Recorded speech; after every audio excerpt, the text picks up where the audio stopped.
Salutare! Astăzi vă invit într-o nouă aventură în Munții Făgăraș. Două vârfuri, o singură zi și unul dintre cele mai spectaculoase locuri din România. Pornim spre vânătoarea lui Butianu și vârful Capra, cu plecare de la Bâlea Lac. Până acolo urcăm pe Transfăgărășan, iar apoi lăsăm mașina și continuăm aventura pe munte. La final voi lua câteva cadre și din stațiune. Haideți să vedem!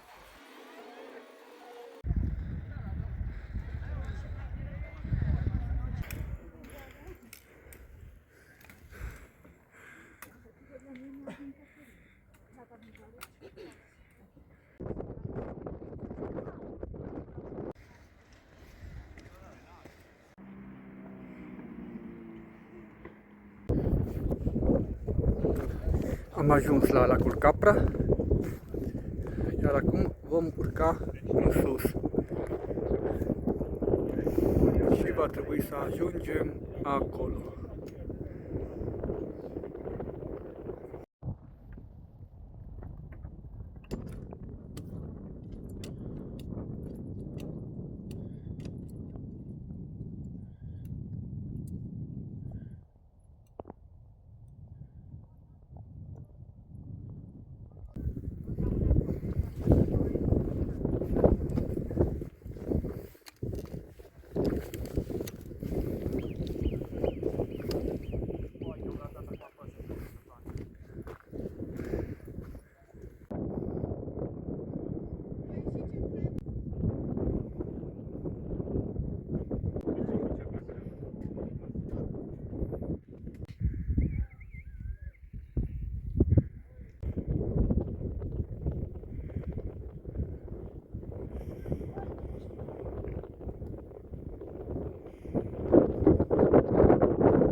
Și pe acolo, eu știu.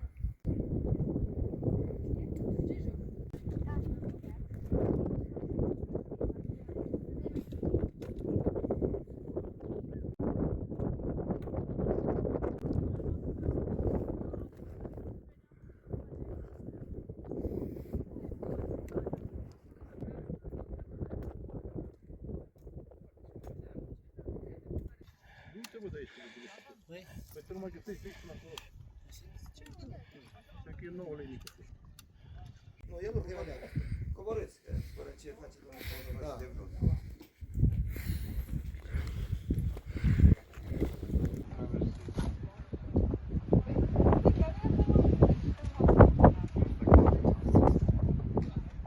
Cât mai am până la vârf mai? 5 minute.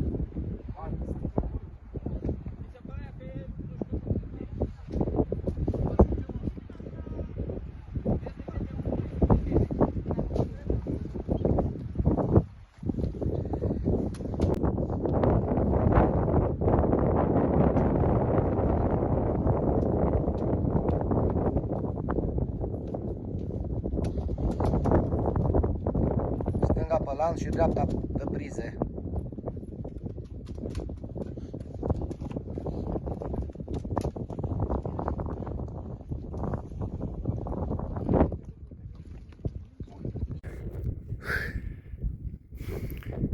Am trecut de acea porțiune expusă, acolo se vede vârful Capra, dar întâi voi merge pe vârful Butianu. Și de aici se vede și vârful Moldovianu și Viștea.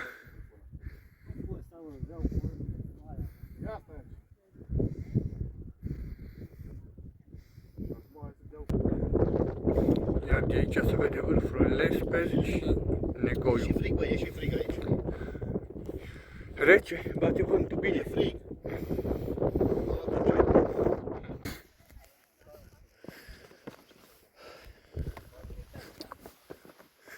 Uitați vârful, imediat ajungem.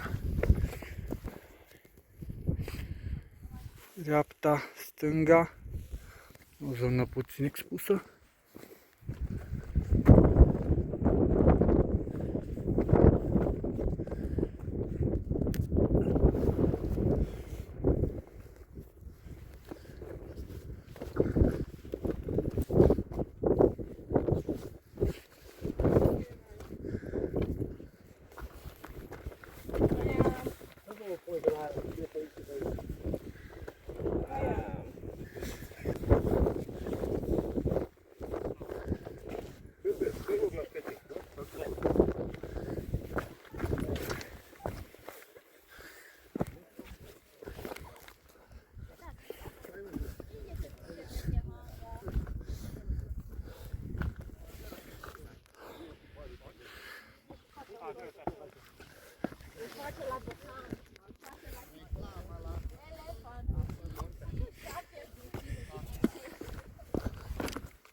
Mai facem poza de grup și plecăm.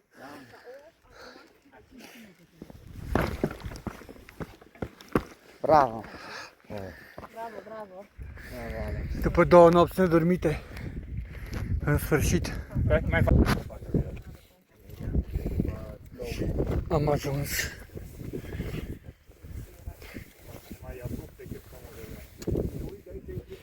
Vânătoarea lui Buteanu. 2507 metri.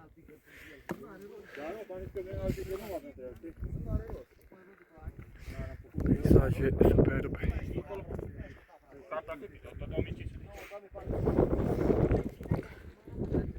Hai, fetele stăm pe...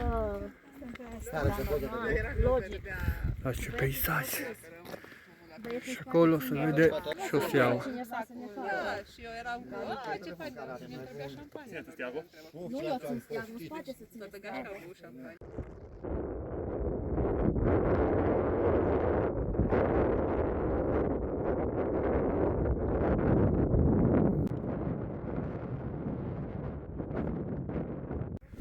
Și ajungem și la vârful Capra, care se află la 5 minute de vârful Vânătoarea lui Buteanu. Hai, care mai vrea poze? Repede.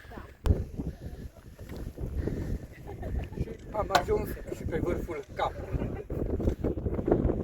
2494 de metri. Aer foarte curat, puternic, ca de muște.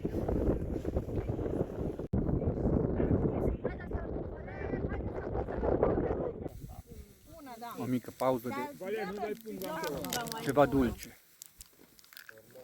Asociarea, crușoare. Mulțumesc frumos.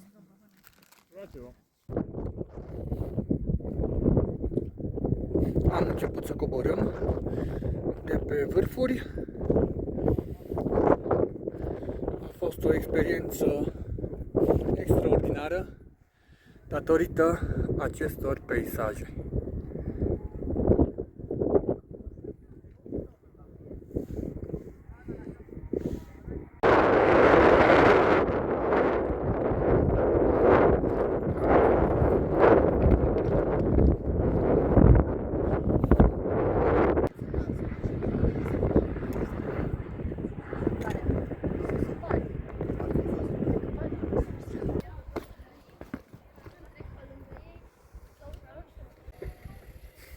Am coborât puțin și la lac.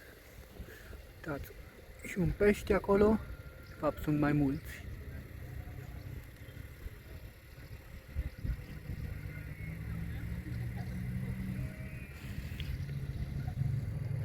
Este foarte limpede lacul.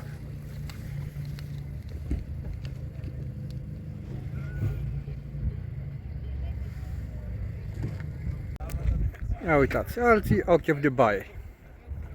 Deși nu este foarte cald. Cred că este și interzis în acest loc. Dar unii nu țin cont de nimic.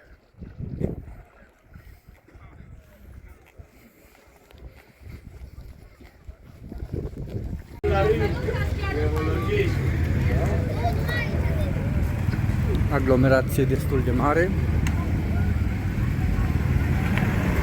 Foarte multă lume, turiști, străini, români.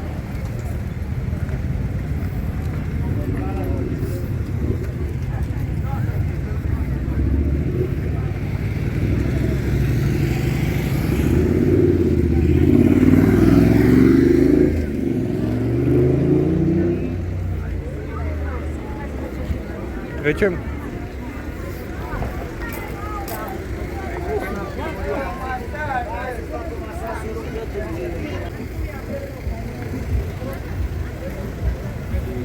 Porumb fiert, brânză, cașcaval, șuncă, smeu, rafine, cârnați, covrigi, faceți două cadre. Vrea să-și facă poze cu animăluțe.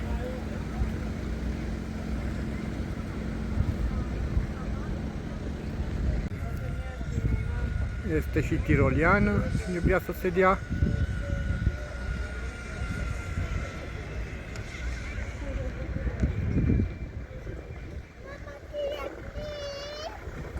De toate.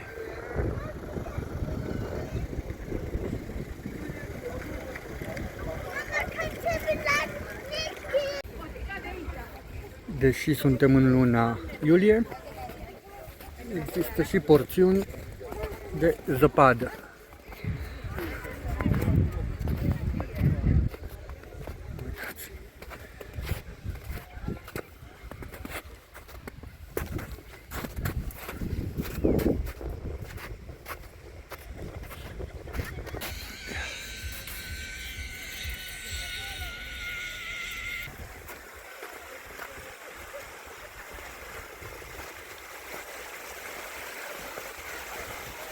Iar cei mai curajoși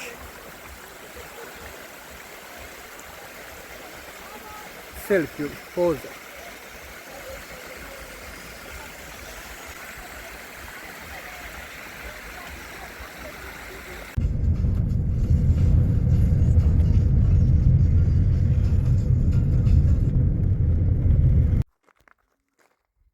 După o zi lungă, plină de urcușuri și peisaje superbe, ne-am întors la cazare în localitatea Cârțișoara. Mulțumesc că ați fost alături de mine și ne vedem în următoarea aventură. Pe curând!